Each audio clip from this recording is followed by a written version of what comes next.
Okay, so I have this is my third take on this, and so doing this particular topic is actually, um I'm processing it myself right now. So I'm in my practice on this particular topic, and I've actually coming into this, I'm doing this a little bit differently where dominance and submission, there's actually shaming, criticism, and failure. I'm actually going to do that separately after I do this.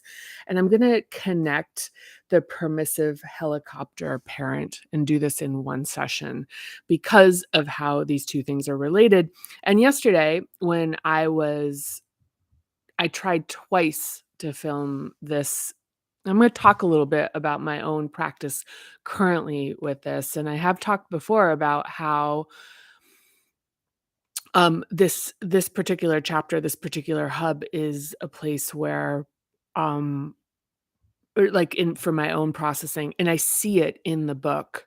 I see how there is like, how the quality of the resolution in terms of the coverage of the topics is still has, some biography in it, and I can, like, see that. I can imagine that, it would be hard to detect, right, unless I was calling it out myself, but anyway, like, yesterday I tried filming this or streaming this or whatever it's called 2 times, and I read I did the actually, no, I think one time I cut it off because I was like, "This isn't really flowing at all," and then the second one, I read it through, but there was so much processing happening in it. So, there's, like, this thing I do, which is, like, I preamble, but it's coming from a place of, like, relative resolution in on the topic, and it's not surfacing any charge for me. If anything, I'm just, like, tapping into, like, a flow that I feel as it relates to the topic, and then it's like, okay, but yesterday it was, it was just there was still, quite a bit of work happening, and it is my practice right now, this very topic. So, why not demonstrate this? I One of the things I have become increasingly conscious about is teachers who do not disclose the reality of the fact that they are also students and also practitioners. And if perhaps whatever the path that they're representing, they're further along, there's kind of a and this really relates to third hub stuff, is that there's this kind of thing which is there's like kind of a construct which is that a teacher is always supposed to be presenting themselves as someone with the answers. A parent is supposed to be presenting themselves as someone with the answers. And then when we become parents, when we become teachers, then we have this pressure because we believe we're supposed to be the person that has the answers. And as it relates to what we're going to talk about and what I'm going to read about, is that it really it really creates and like the perfect environment for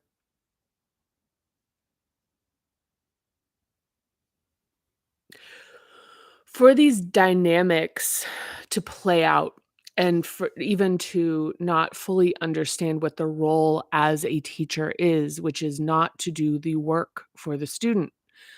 The work of the teacher is to actually, like, create the space, create the tools, and it's like and then support the process of the student building their own thing, like their destiny, their life.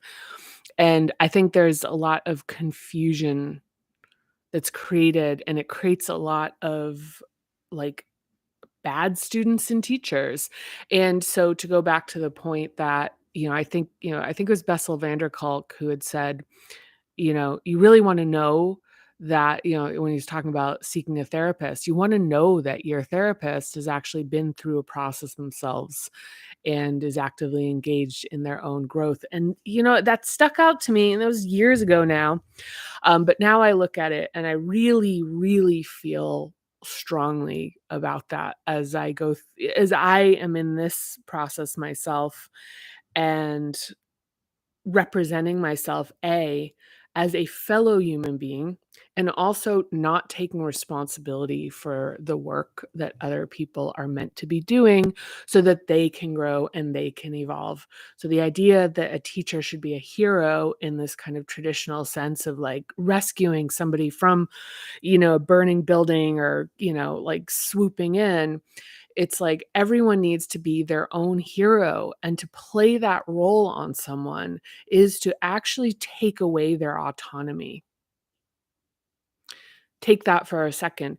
It's seeking out the hero, seeking out the parent that's gonna pick us up and soothe us and make everything better.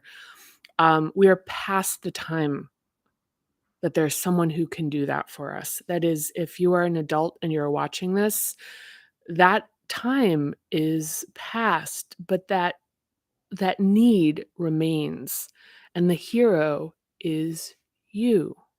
The hero is you. The person who can rescue you is you, and there will be teachers, and the term, it's often said, guru. The term guru is actually teacher, and somehow in Western sort of, interpretation, it's become sort of this notion of someone who is higher and has more knowledge of you than you have of yourself. So the idea of someone who's higher in a way that you cannot comprehend, someone whose knowledge of you that is beyond your own understanding of yourself. So when we're working in power in the third hub, in this chapter, these are the topics, these are the reconciliations, and these are the things that we find in ourselves to reconcile. And I will say right now, as a teacher of this, I am going through my own process of understanding what that role is and experiencing what it's like to do it improperly and to feel responsible for other people's work. And one part of my responsibility is to accurately portray the challenge of what Parinama method represents. That this is transformational work. This is not a quick fix. This is not an easy answer. And this is an evolving practice that is, by and large, a hero's journey kind of thing, where it is going into the abyss on your own. Like in the hero's journey, the teacher presents themselves, but the hero goes into the abyss and fights their battles and goes through their process on their own. This is inner individual work, because our life is emanating from inside of us. And I think there's a lot of narratives that just have us really tripped up about how this works, about really tripped up it's like, about what that means in the context of being a member of a community, to put others first. It's a bad model. It's like everyone the mask on the airplane. Like this is literally like, when I was practicing and studying in the East, that was one of probably the biggest takeaways. I remember that was, like, so stunning to me, and, now, like, about 10 years ago, that, where I was seeking greater clarification and in my practice and studying and, all manner of these kind of, like, esoteric things, like the energy stuff with time massage and blah, blah, blah. But anyway, that it was like the thing that just kept coming through was this notion that the first thing that needed to happen was to be that I was enriching myself, and that by me enriching my own inner self and getting this work done that we are talking about here, that this was going to give me the ability to provide more passively, because it would emanate from me, and when it emanated from me, that I would give to others, and that would naturally form a reflexive return And so that was something that I practiced and I found to be true. And now that I'm doing this here with this particular thing, it's really different. Doing this with Parinama is really different than having done this as someone with like sort of like formal authority as an executive or a boss.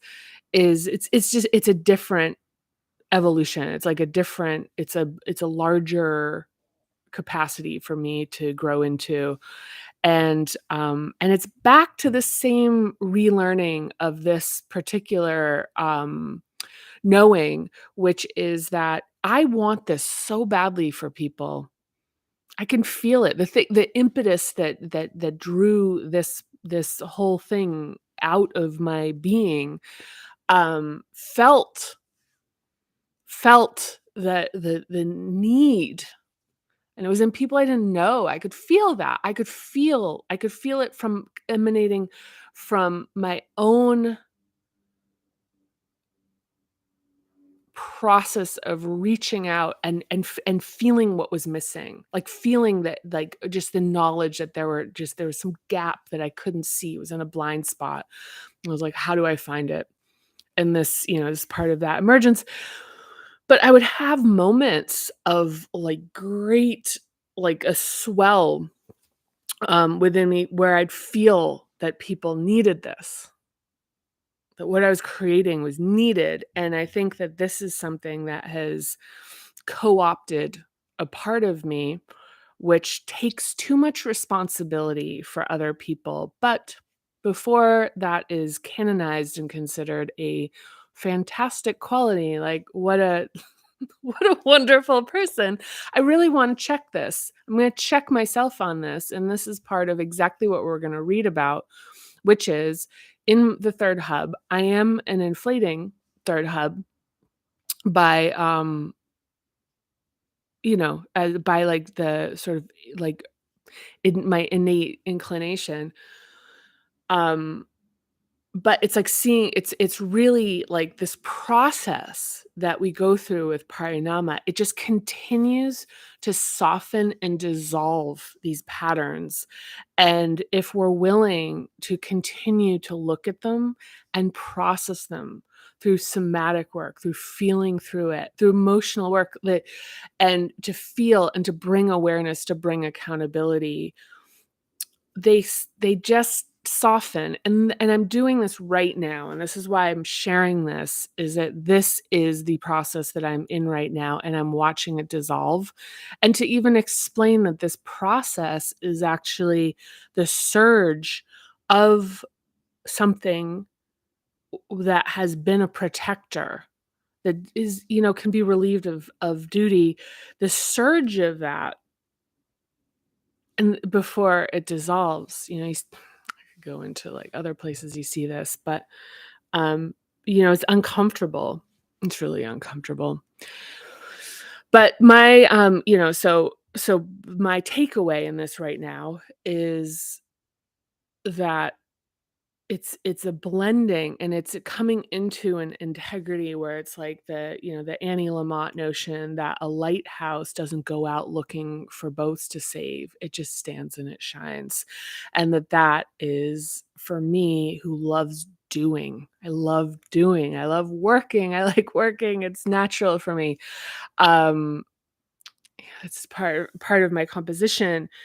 And to understand that in integrity, in third hub integrity, it's the lighthouse.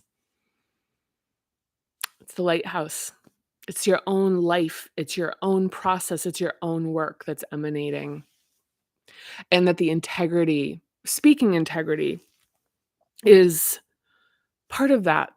And that integrity being the product and the outcome of actually having done the dissolution of this. So I'm going to read a little bit of this. So I'm going to try to get through this in a reasonable amount of time.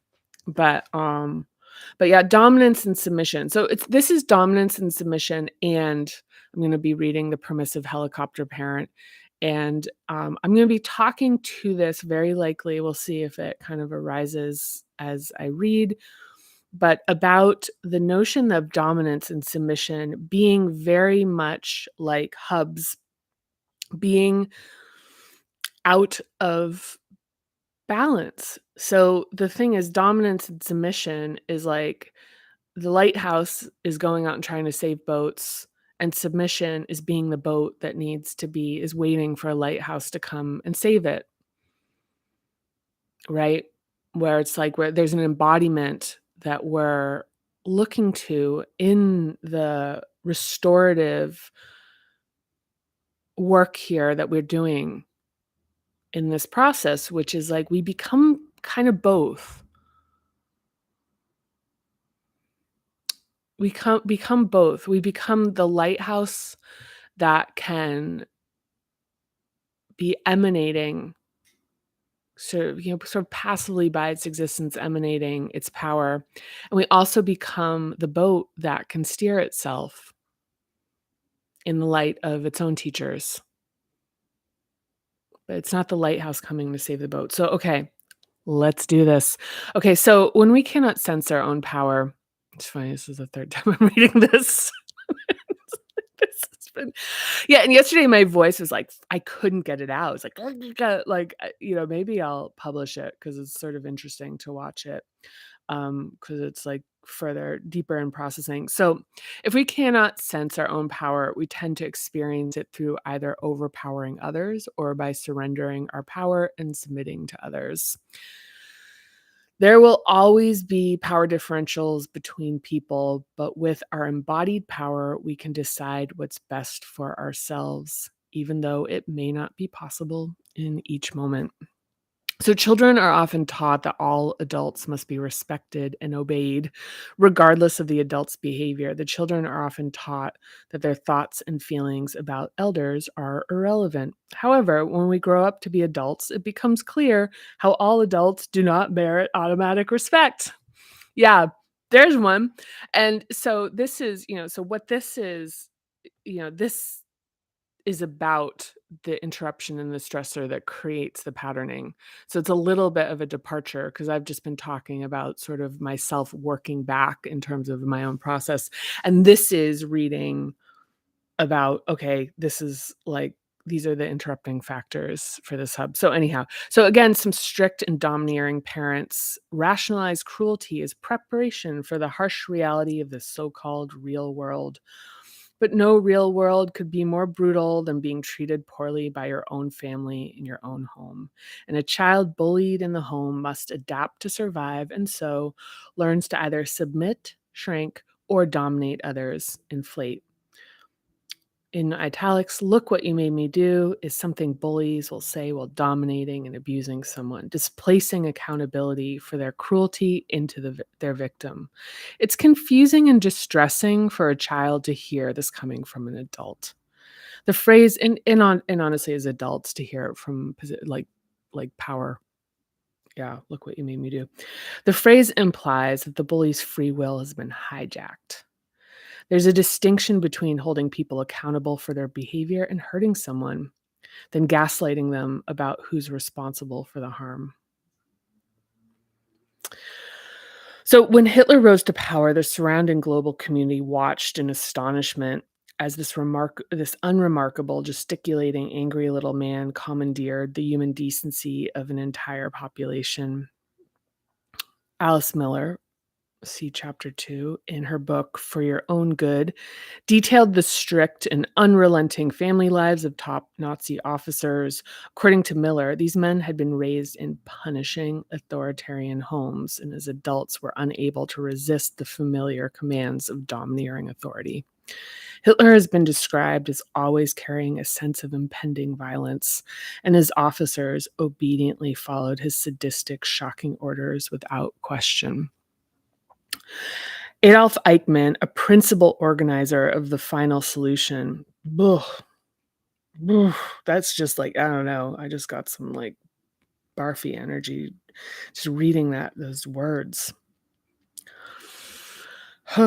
Sat scowling through his 1961 trial for crimes against humanity, but he reportedly blushed in embarrassment after being told he should be standing rather than seated for his sentencing. Eichmann, who had organized the logistics for the death of millions of human beings, was unmoved by the recitation of his crimes, but a slight embarrassment over a minor behavioral error caused a physical reaction. Yeah,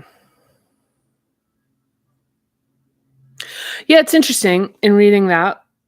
It's like, it's kind of like it reads more like thoughts on a topic, really, because it's not really defining dominance and it's not really defining submission, but it's sort of describing how these dynamics get created. Yeah, and even how extraordinarily damaging they are, extraordinarily destructive. Yeah. So I'm gonna read the permissive helicopter parent now next. So the permissive helicopter parent.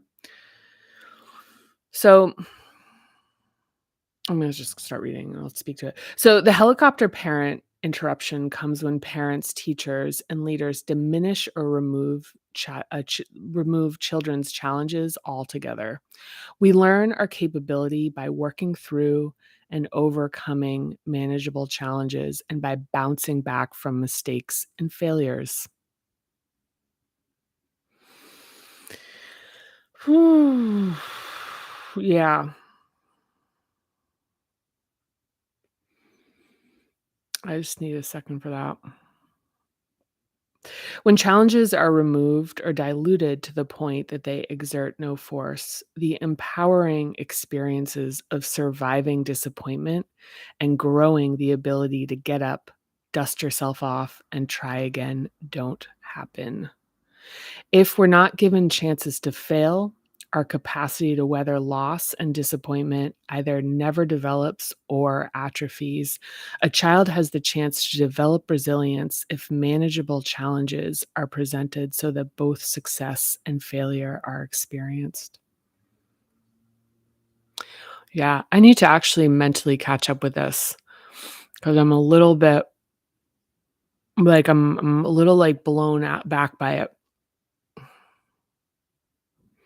So I'm finding that I'm actually kind of like browning out as I'm reading it, like, or not even browning, like when you're reading something and you're not like really taking it in. And it really it has to do with this being very activating for me right now, as because I'm also like side contemplating how this relates to what I'm reconciling right now. I mean, as a teacher, as a boss, the sustainability of wanting things to be easier for others than it was for me is like a consistent theme with me as a leader. And so this is unknowingly has been one of the, kind of the adaptations that the interrupting factors, but it's an adaptation because it's like my behavior. I do a lot of this with people and I'm feeling, and so the thing that I'm dealing with right now is this loop of wanting this so badly for people. So I I actually I could call it misrepresenting it. Like, "You can do this. You've got this. This is really, like, accessible." It's not. It's not accessible. This is hard work, and you need to be able to show up, and there's things that maybe I'll be able to figure out. Maybe I'll be able to figure out how to make this a practice that is, like, there's a lower barrier of entry to get some, benefit from it, but you do need to show up for it. And the idea that I need to show up for people and like really put in a very particular kind of work and access and presence is, it's something where I could potentially perceive that as being like I'm the victim of this, Whereas I've set up these conditions, and then when they're actually playing out, being surprised and feeling drained. I think the thing is that it is like being clear, which I am not sugarcoating the challenge of this, and then being present and then giving. It's not that I don't want to give. It's just it's understanding it's like who is coming in. And part of the fear is that if I represent myself, if I represent this as what it is, that nobody will show up. So that's the thing, is not having trust. And this goes back to our first hub thing. This goes back to a second hub thing. This is not having trust. So it's reevaluating that as well. So these things like go, these like they have roots that go deeper. And this is the trust that for me to build.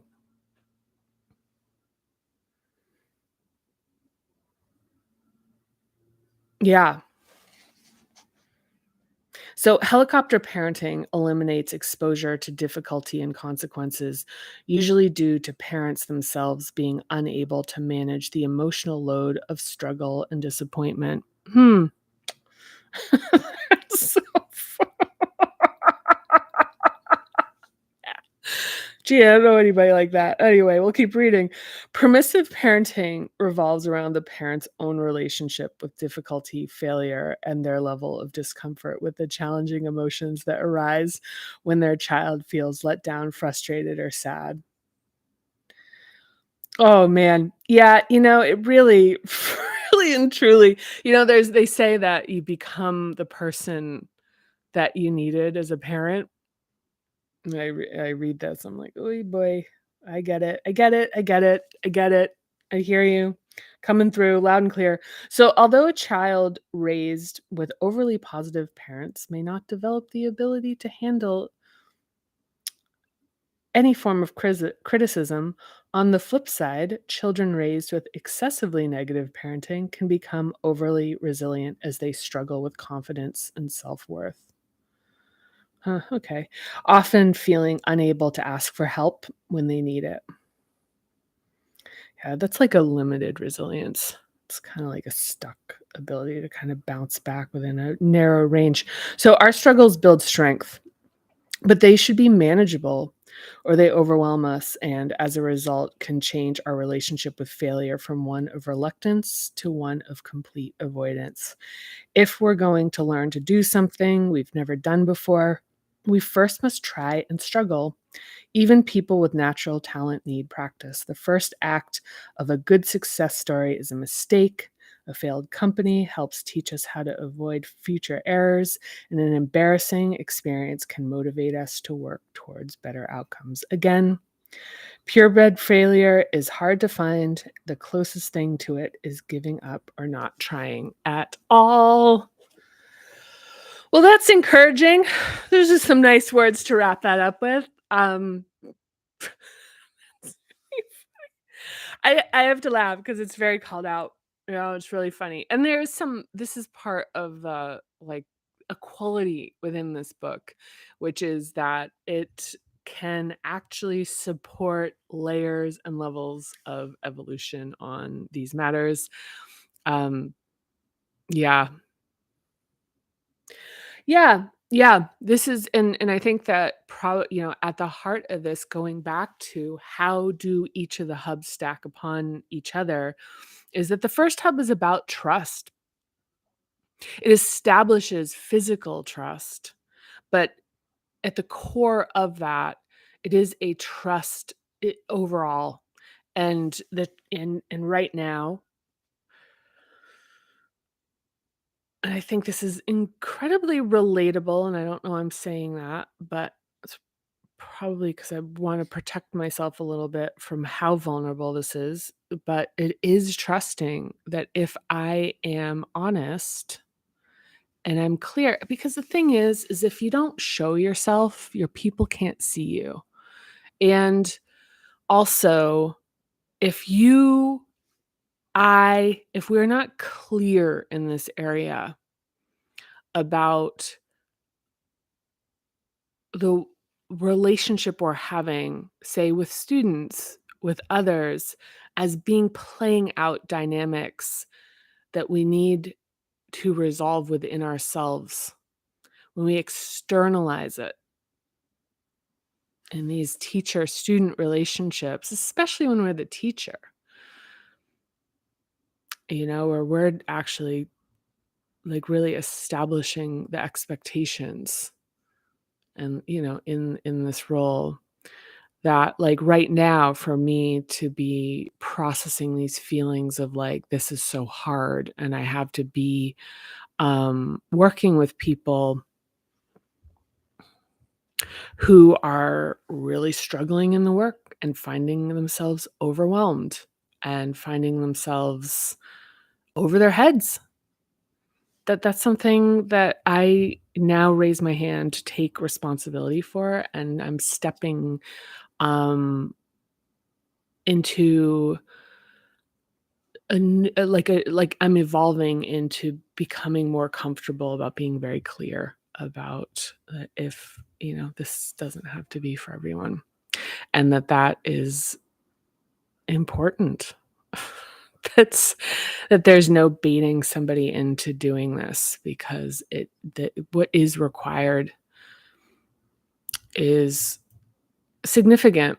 It's significant and, and if a if like some comfort in the way of like reading The Secret or the Four Agreements or whatever, and and a nice cup of tea. I mean, if that's going to do it, do it. Do it. This is transformational work. This is the other side of that. These are two sides of the same coin, which is like the comfort and restoration from recovering from like the interrupting and stressing aspects and historical things of our life, and the transformation required to like dissolve and disintegrate patterns to actually clear the way for integrity. Like these are two different things, and as it's been said, you can't rebuild the city while it's still under attack. So for folks who are still working to regulate their nervous systems and to build some tools that such as that, and even using some books to create a sense of hope that change is possible, like the books that are like, here's the one thing you need to do and everything in your life is going to completely shift around. That is like, I wish that worked. I truly believe me, would make my life easier. But real, this is what I'm putting forward, is a real toolkit for transformation of everything. And it's transformation for the relationship that we have with ourselves. And so that's the thing. So it's like the one thing, it's like if there is one thing, it's the relationship that we have with ourselves, and that relationship has multiple facets to it that are all interrelated. So, and the key, the central to this is